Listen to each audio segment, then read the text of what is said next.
Perkenalkan, nama saya Sintauli Edelina Situmorang. Saya adalah mahasiswi PPG dalam jabatan kategori 2 LPTK Universitas Negeri Semarang, program studi antropologi. Pada saat ini, saya akan melakukan praktik pembelajaran uji kinerja. Sebagai syarat, saya sudah melakukan pendaftaran dan mencetak formulir pendaftaran. Terima kasih.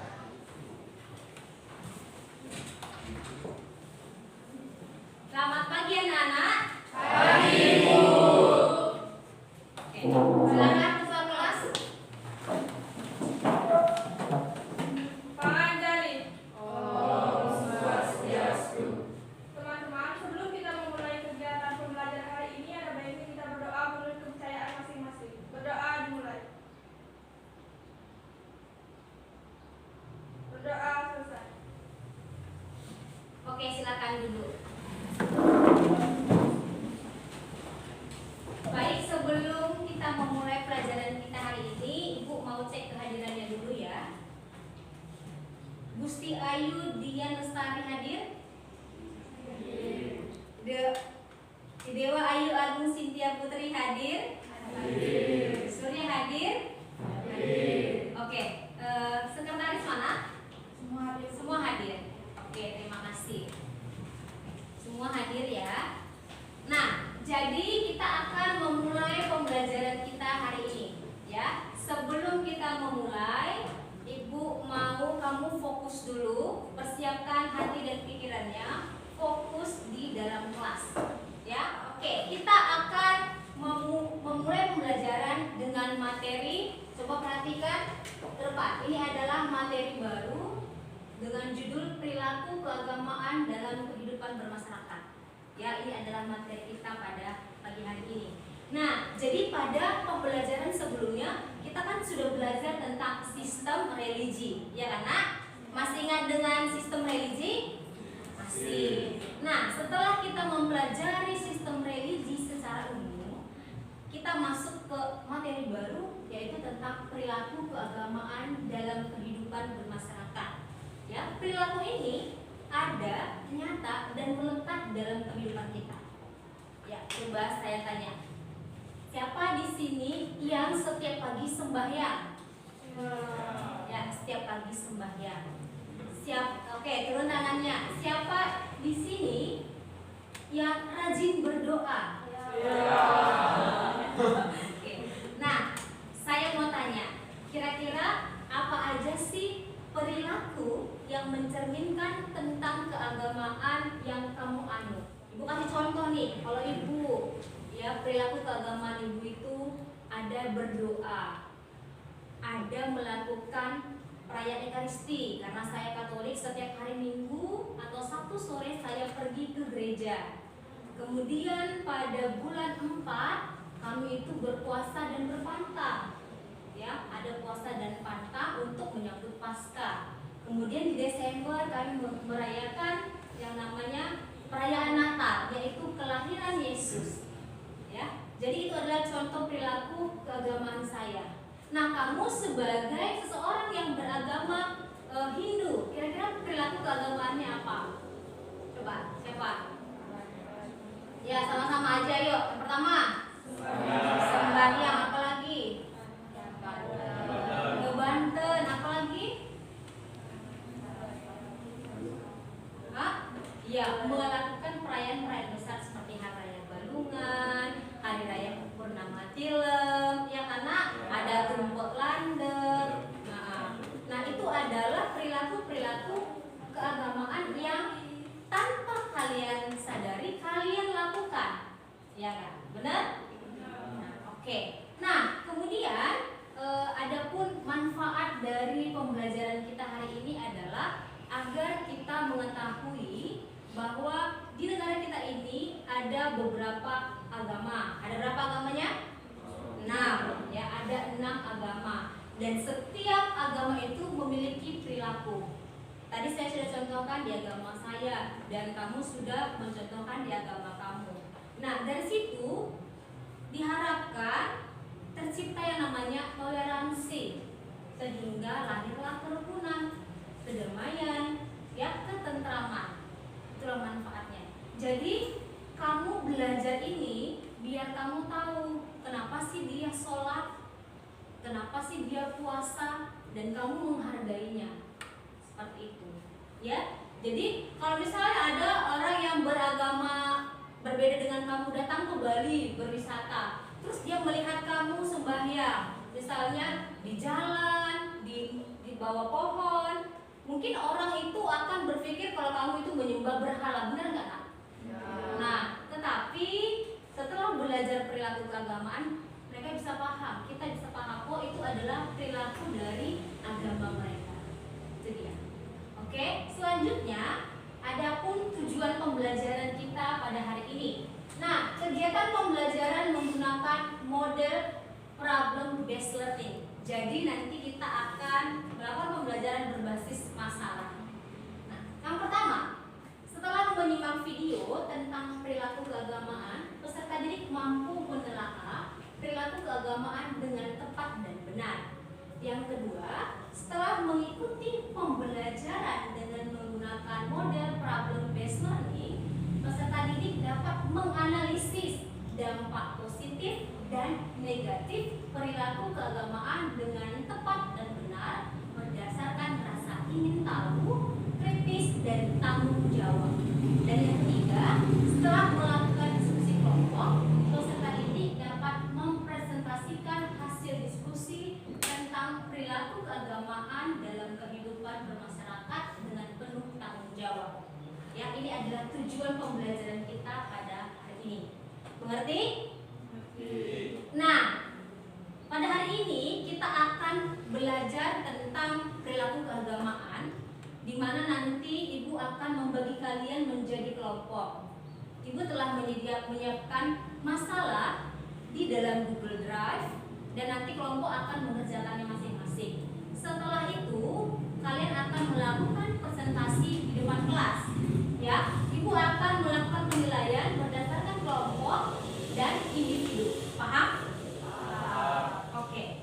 Nah, selanjutnya kita akan menayangkan sebuah video. Perhatikan video berikut, silakan. Toleransi beragama. Liburan panjang akhir sekolah telah tiba. Indra memanfaatkan liburan yang cukup panjang itu untuk dikitan. Kitan adalah hal yang wajib bagi laki-laki muslim. Semoga lekas sembuh ya Indra. Iya Pak, terima kasih. Aduh. Setelah kamu sembuh nanti, kita adakan syukuran khitan. Nanti teman-temanmu, Okto, Nadia, dan Delita diajak ya, Dra? Iya ya.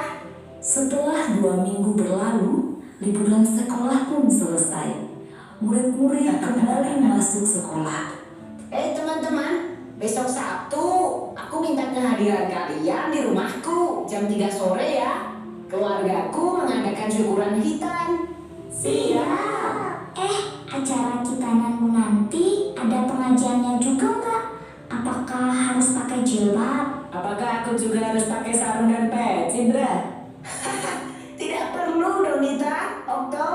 Yang penting kalian pakai baju yang sopan saja. Tapi kan nanti semua tamu pasti pakai hijab, Dra. Aku malu. Iya, nanti kalau kami tidak bisa baca doanya gimana? Jangan khawatir, nanti kalian akan aku temani selama pengajian. Beneran, tidak apa-apa nih. Tidak apa, kalian kan juga sudah kenal sama ayah ibunya Indra. Mereka baik kok. Oke lah kalau begitu. Hari Sabtu pun tiba. Hari dilaksanakannya syukuran khitanan Indra. Acara dimulai. Indra melantunkan ayat suci Al-Quran dalam acara rekaman tersebut. Nadia juga hadir dengan memakai jilbab. Ia menyimak pengajian tersebut. Sementara itu, Donita dan Okto berada di dekat Nadia. Mereka berdua duduk dengan tenang sambil memperhatikan seluruh rangkaian acara. Tak lama pengajian pun berakhir. Indra menemui menemui teman-temannya. Dia menghidangkan banyak sekali cemilan. Terima kasih buat kehadirannya ya teman-teman. Maaf menunggu lama. Cuma sebentar kok. Hei, semua snack ini aku sediakan khusus untuk kalian. Ayo dimakan. Siap, Bra. Nanti aku habisin. Hehe. Kalau di Islam, tiap laki pasti sunat ya? Iya toh, di Islam khitan hukumnya wajib untuk laki-laki dan dilakukan ketika anak sudah cukup umur. Biasanya sih di umur 3 sampai 10 tahun. Tujuannya agar selalu terjaga kebersihannya demi sahnya pelaksanaan ibadah harian. Oh, gitu ya? Mereka terus asik mengobrol selepas pengajian hingga tiba-tiba Kak Indra. Dek Zahra, baru dateng ya? Sini dek, kakak kenalin sama teman-teman Kak Indra. Perkenalkan teman-teman, ini Zahra, adik sepupuku. Nah, Dek Zahra, ini namanya Kak Okto. Kalau ini namanya Kak Nadia. Nah, kalau yang satu ini namanya Kak Donita. Halo kakak-kakak, namaku Zahra. Kok Kak Donita gak pakai hijab? Kak Okto juga gak pakai sarung dan peci? Ini kan acara pengajian. Zahra aja yang kecil pakai hijab kok. Aduh, itu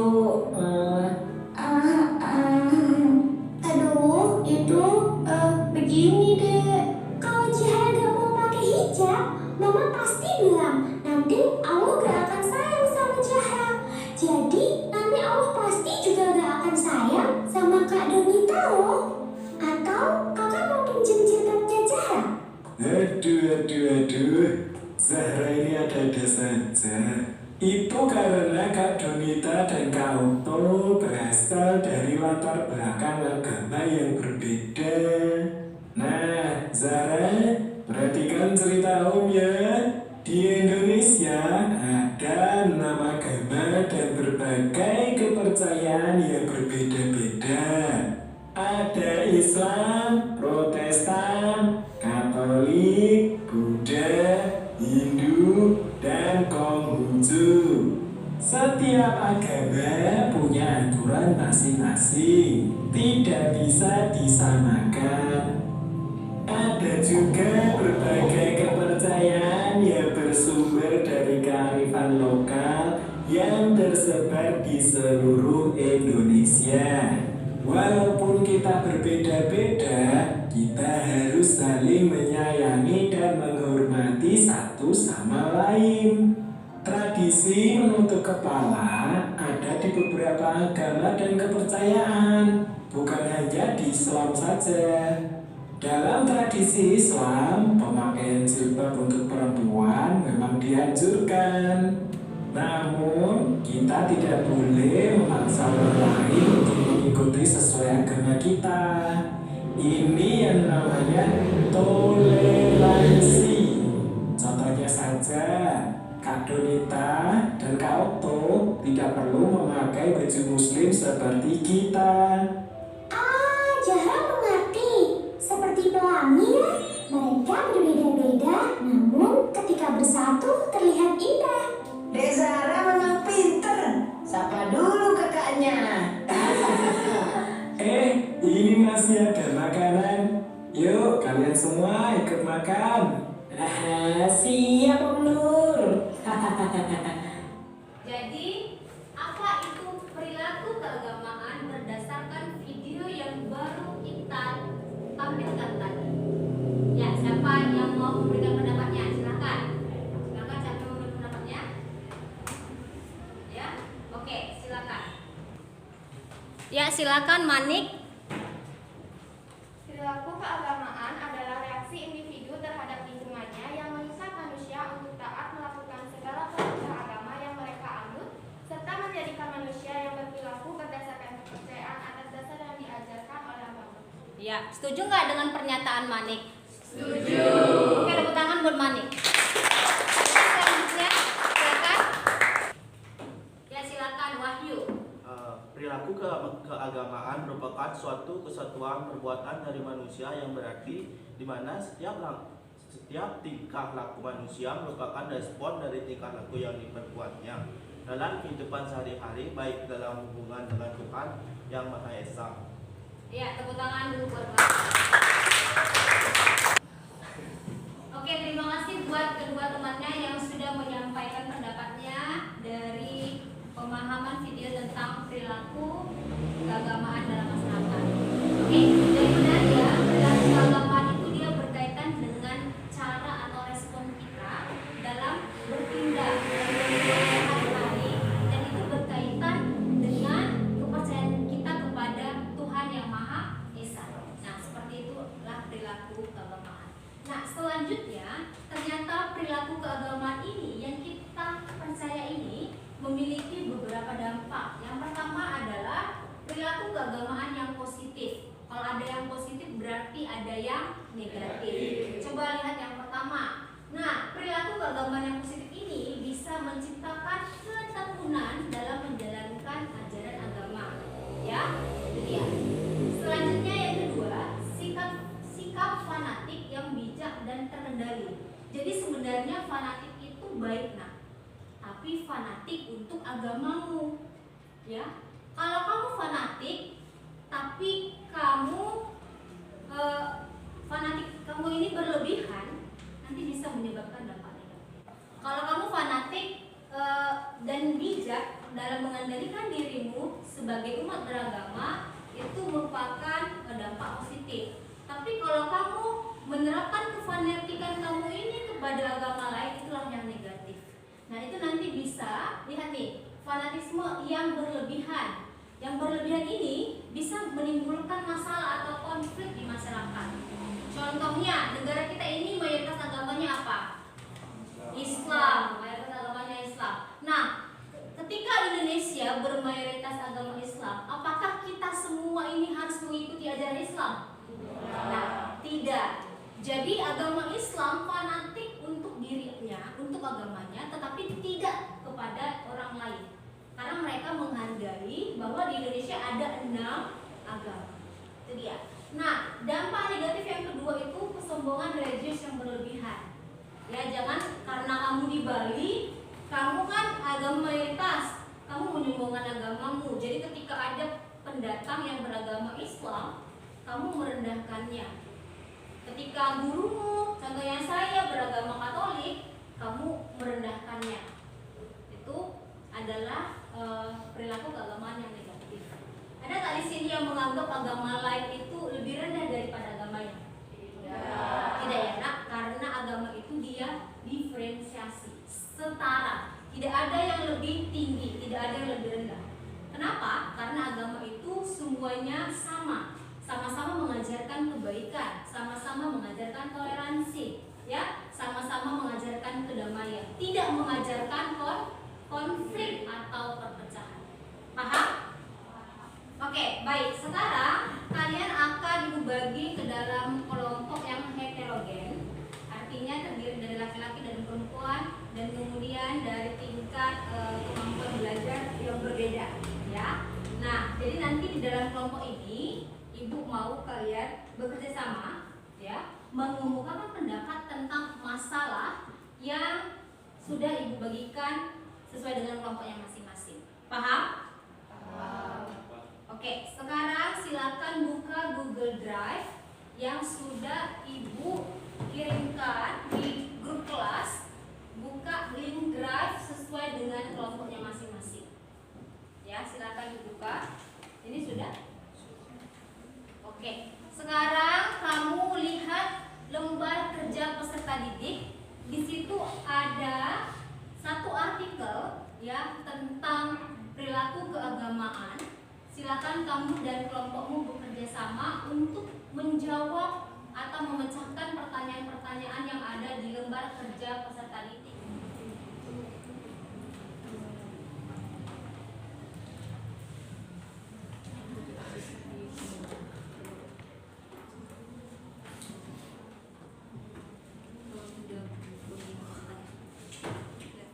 Kesimpulannya sudah dibuat. Kesimpulan dari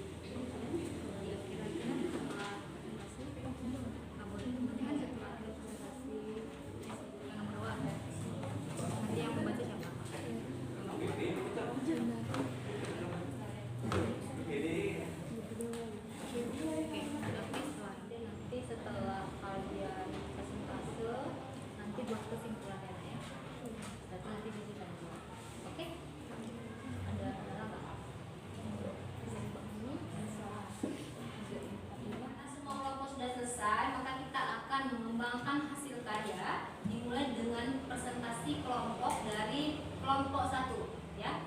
Kelompok 1 silakan presentasi maju depan. Baik, terima kasih atas waktu yang telah diberikan kepada kelompok kami. Jadi di sini kami akan menyampaikan tentang hasil yang diskusi kelompok kami. Jadi sebelum itu izinkan kami untuk memperkenalkan diri. Nama saya Ida Ayu Putu Wahyu Widiantari, nomor absen 21. Nama saya Ida Ayu Putri Kaulan Sabrina, nomor absen 20. Nama saya Kadandi Satriawan, nomor absen 11. Nama saya Gusti Uda Sardiana, nomor absen 6. Baik, langsung saja di sini kami akan langsung menyampaikan hasil diskusi kami. Baik, yang pertama, tanggapan kami tentang perilaku keagamaan dalam kehidupan bermasyarakat saat ini.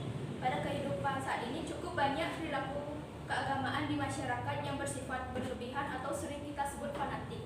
Di mana sifat fanatik inilah yang membuat para oknum-oknum tertentu cenderung menyalahkan atau merendahkan agama lain dan menganggap agama yang dianutnya yang paling baik.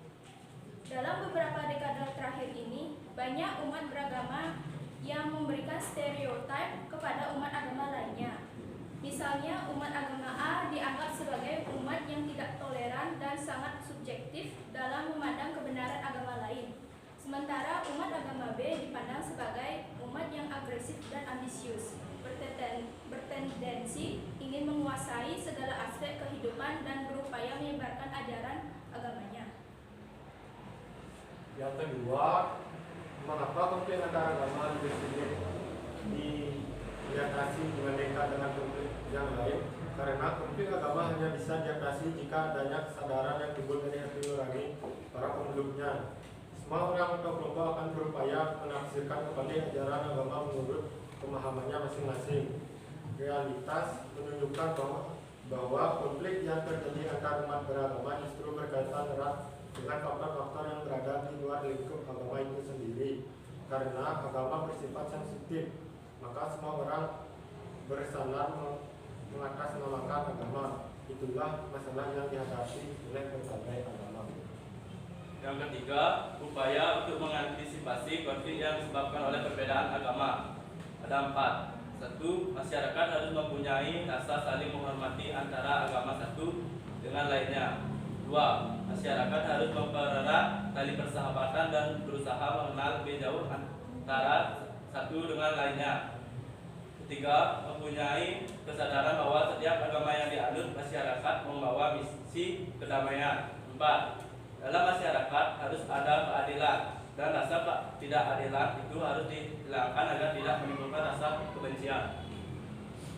Lalu yang keempat, contoh yang timbul akibat pengaruh sistem pendidikan di Indonesia tidak sesuai. Yang pertama, terjadinya diskriminasi antar golongan beragama dikarenakan oleh adanya penanaman paham superioritas agama dari program pendidik di Indonesia. Yang kedua, tergabungnya pembangunan kualitas sumber daya manusia yang disebabkan oleh ketidakcocokan sistem pendidikan di Indonesia. Yang ketiga, penggunaan kurikulum yang teoritis. Sejak awal, kurikulum Indonesia masih mengandalkan teori-teori saja. Ketika pelajar menyelesaikan pendidikannya, tidak ada banyak hal yang bisa mereka lakukan karena kekurangan skill yang mereka miliki. Baik, dari hasil diskusi kami dapat disimpulkan bahwa adanya perbedaan perilaku antara kelompok lain yang memiliki agama berbeda dapat menyebabkan terjadinya konflik keagamaan. Namun hal ini dapat dicegah salah satunya dengan cara kita sebagai umat beragama harus memiliki kesadaran bahwa setiap agama yang dianut seseorang memiliki tujuan yang sama, yaitu untuk mencapai kedamaian. Hasil presentasi kami, mungkin teman-teman ada yang ingin ditanyakan, boleh silakan katakan. Ya. Mani. Izin bertanya, pada jawaban soal nomor 1, kalian menyebutkan kalimat bertendensi ingin menguasai segala aspek kehidupan. Boleh dijelaskan apa arti tendensi tersebut? Baik, izin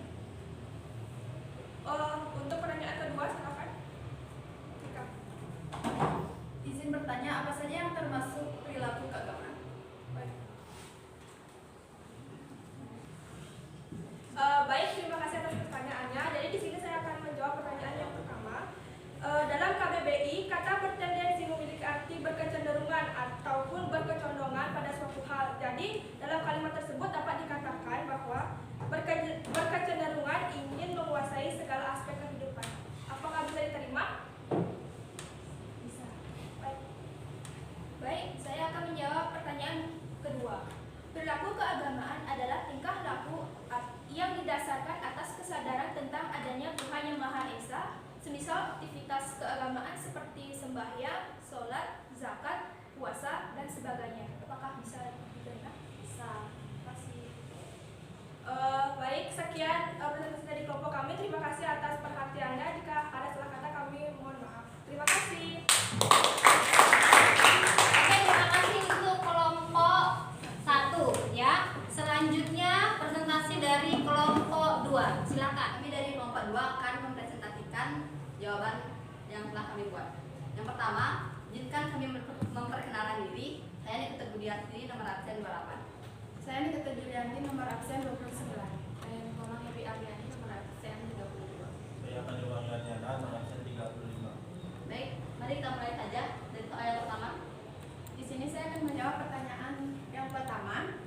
Agama berperan sangat penting dalam mengatur sendi-sendi kehidupan manusia dan mengarahkan kepada kebaikan bersama. Jadi menurut saya, perilaku keagamaan dalam kehidupan bermasyarakat saat ini mengajarkan kita untuk mengamalkan ajaran agama dalam setiap aspek kehidupan agar terjalin hubungan yang indah dan harmonis antar sesama, alam semesta maupun dengan Tuhan. Baik, saya akan menjawab pertanyaan nomor 2. Konflik antar agama lebih sulit diatasi karena adanya perbedaan pendirian dan keyakinan umat agama yang menyebabkan munculnya sebuah konflik. Dalam hal ini mereka masih mementingkan diri sendiri atau menganggap agamanya yang paling benar hingga sulit untuk mengatasi konflik tersebut. Saya akan menjawab soal nomor 3. Beberapa upaya konkret yang dapat diwujudkan untuk mengantisipasi konflik yang disebabkan oleh perbedaan agama. Ada 4. Yang pertama, masyarakat harus mempunyai rasa kehormatan antara agama satu dengan agama yang lain. Yang kedua, mempunyai kesadaran bahwa setiap agama yang dianut masyarakat membawa misi kedamaian. Yang ketiga, sikap saling menghormati dan menghargai antar pemeluk agama yang beda agama. Yang keempat, tidak menghina atau menjelekkan agama lain dan tidak memaksa agama lain untuk masuk agama kita. Baik, yang terakhir nomor 4, beberapa contoh yang timbul akibat pengaruh sistem pendidikan di Indonesia yang tidak sesuai, yaitu pertama, terjadinya diskriminasi terhadap siswa yang menganut atau memiliki kepercayaan yang lain, dan yang kedua, kurangnya rasa toleransi terhadap siswa lain. Jadi dapat kami simpulkan dari hasil presentasi kami, meskipun ada beragam agama pada dasarnya, semua agama pasti mengajarkan nilai-nilai kebaikan, saling menghargai, menghormati, toleransi, dan tolong-menolong antar umat manusia. Jadi janganlah kita menjelekkan agama lain hanya karena merasa agama kita lah yang paling baik dan benar. Oke, sekian presentasi kami. Sebelum kami tutup, apakah ada yang ingin bertanya?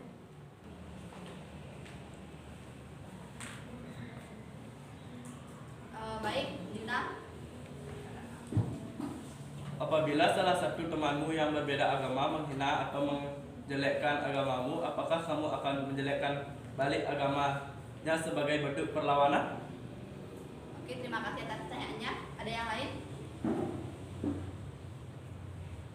Rika. Mengapa pendidikan agama penting bagi siswa? Oke. Baik, saya akan menjawab pertanyaan dari Juna. Tentu saja tidak. Jika kita ikut menjelekkan agamanya hanya karena dia menjelekkan agama kita, berarti kita tidak ada bedanya dengan dia. Jika menemui situasi seperti itu, lebih baik tegur saja teman kita dengan baik-baik, jelaskan bahwa meskipun kita berbeda agama, kita harus tetap saling menghargai karena pada dasarnya semua agama sama-sama mengajarkan nilai kebaikan. Apakah bisa diterima? Bisa. Oke, pertanyaan yang kedua akan dijawab oleh Ayu. Baik, saya akan menjawab jawaban nomor 2. Pendidikan agama dalam pendidikan masa kini pun memiliki peranan penting dalam pembinaan akhlak siswa. Siswa diajarkan untuk berperilaku sesuai dengan syarat yang ada serta menunjang aspek moral yang nantinya akan dibawa ke dalam lingkungan masyarakat. Bisa diterima? Bisa. Baik, terima kasih atas waktunya. Maaf apabila ada kesalahan kata. Oke, tepuk Terima tangan. kasih. Halo semuanya, selamat pagi. Selamat pagi. Di sini kelompok kami akan mempresentasikan hasil diskusi. Sebelum itu, izinkan kelompok kami memperkenalkan diri terlebih dahulu. Perkenalkan, nama saya Edo Yomedeka Septiani, nomor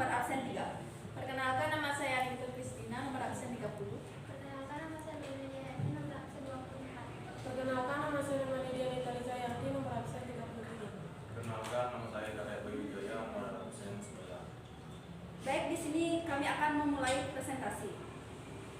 Yang pertama, menurut pendapat saya, perilaku keagamaan dalam masyarakat kurang baik karena rendahnya kesadaran masyarakat dalam menghormati agama yang satu dengan agama yang lainnya. Yang kedua, konflik antar agama lebih sulit diatasi karena setiap agama memiliki keyakinan agamanya masing-masing. Jadi masyarakat cenderung tidak bisa menerima kondisi dan kedekatan antar agama lain karena perbedaan keyakinan tersebut. Juga masyarakat masih mementingkan diri sendiri atau menganggap agamanya yang paling benar. Yang ketiga, satu, masyarakat harus mempunyai rasa kehormatan antar agama satu dengan yang lain. Dua, masyarakat harus mempererat tali persahabatan dan berusaha mengenal lebih jauh antara satu dengan yang lain.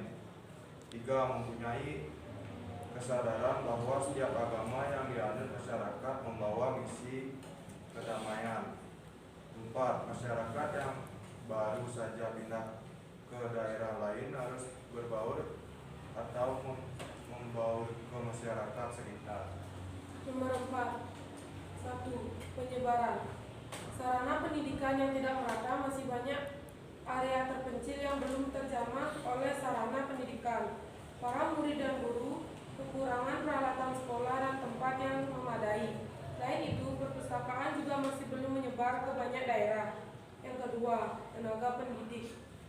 Tenaga pendidik yang belum merata, bukan jumlah guru menjadi masalah, tetapi penyebaran kebanyakan tenaga pengajar bekerja di daerah perkotaan. Sementara itu, daerah-daerah yang masih tertinggal kekurangan jumlah guru yang berkualitas. Nah, dari presentasi kami dapat disimpulkan bahwa toleransi sangat diperlukan agar tidak terjadinya konflik antar umat beragama, dan juga kita tidak boleh memandang rendah agama lain karena setiap agama memiliki kepercayaannya masing-masing. Sekian presentasi dari kelompok kami. Jika kurang jelas ada yang ditanyakan? Baik, silakan Edi. Apa dampak negatif yang timbul akibat perselisihan antar umat agama yang berbeda agama? Terima kasih atas pertanyaannya. Pertanyaan berikutnya. Baik, Tasya. Bagaimana cara kita bertoleransi dengan agama lain? Baik, terima kasih atas pertanyaannya. Izin menjawab pertanyaan dari Edi. Konflik agama menyebabkan hilangnya persatuan dan kesatuan di lingkungan masyarakat, dan konflik agama menyebabkan timbulnya perkelahian atau kegaduhan. Juga konflik agama mengakibatkan meningkatnya angka kriminalitas. Bisa diterima? Bisa. Baik, saya akan menjawab pertanyaan Tasya. Ada 4 cara, yaitu pertama, berteman dengan teman-teman tanpa membeda-bedakan agama dan kepercayaan. Yang kedua, tidak menghalangi umat agama lain yang sedang beribadah. Yang ketiga, tidak memaksakan ajaran dan kepercayaan agama kita kepada orang lain agamanya. Yang keempat, menghargai hari besar umat agama lainnya. Bisa diterima? Baik, terima kasih. Baik, sekian presentasi dari kelompok kami. Terima kasih atas perhatian. Sekarang, setelah kalian mendengarkan hasil presentasi dari kelompok lain, saya minta kamu untuk merevisi pekerjaannya.